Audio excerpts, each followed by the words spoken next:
رفتار جدید قیس الفت با شبنم ثریا دوباره سر زبان ها شده است.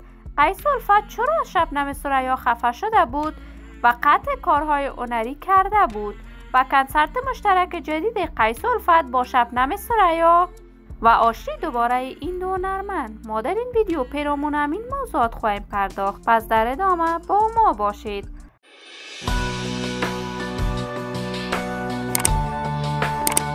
سلام، شما را خوش آمدید میگم به یکی دیگر از ویدیوهای جذاب کانال دنیا اینفو. برای حمایت از من علامت سابسکرایب را فشار بدید تا از ویدیوهای دیگر کانال ما هم آگاه شوید. قیس الفت، شاهزاده غزل افغانستان، یکی از هنرمندان جوان و ناماشنای افغانستان است.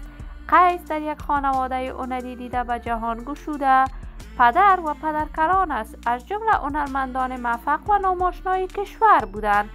قیس الفت بیشتر اوقات خوش دارد غزل بخواند، ولی آهنگ‌های در سبک پاپ هم ثبت کرده است. قیس الفت سال پار با شبنم ثریا، ملکه صدای تاجیکستان، تور کنسرت‌های جهانی را برگزار کرد و در این کنسرت‌ها رفتار قیس الفت با شبنم ثریا دور از فرهنگ افغانیت بوده است و قیس الفت نقد شدید از طرف مردم و علاقه‌مندانش شده بود. قیس الفت بر علاوه اجرای کنسرت با شبنم ثریا در خارج از تاجیکستان، رفت و آمدهای فراوانی هم به کشور تاجیکستان داشت که این همه کارهای قیس الفت باعث از هم پاشیدن رابطه وی با همسرش شده بود و به همین علت قیس الفت رابطه هنری خود را با شبنم ثریا قطع کرد و به یک بارگی برگزاری کنسرت های خود را با ملکه صدای تاجیکستان قطع کرد. ولی جدیدا قیس الفت در صفحات اجتماعی خود خبرهایی را نشر کرده است که گویا دوباره با شبنم ثریا آشتی کرده است و دوباره خواسته کنسرت های در سرتاسر جهان برگزار کند، چون که بیننده و علاقه‌مند قیس الفت و شبنم ثریا در سرتاسر جهان بیشمار است و کنسرت های این دو هنرمند پرفروشترین کنسرت ها در میان هنرمندان افغانستان بوده است.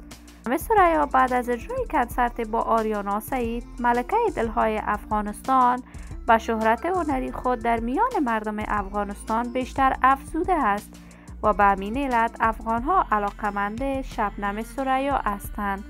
ما هم آرزوی موفقیت، سلامتی و کامیابی برای تمامی هنرمندان کشور خود داریم.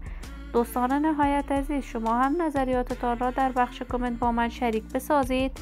اگر تا هنوز دوست کانال من نشدید، پس برای حمایت از من علامت سابسکرایب را فشار دهید تا از ویدیوهای دیگر کانال ما هم آگاه شوید. سلامتی شما آرزوی ماست. تا درودی دیگر، بدرود.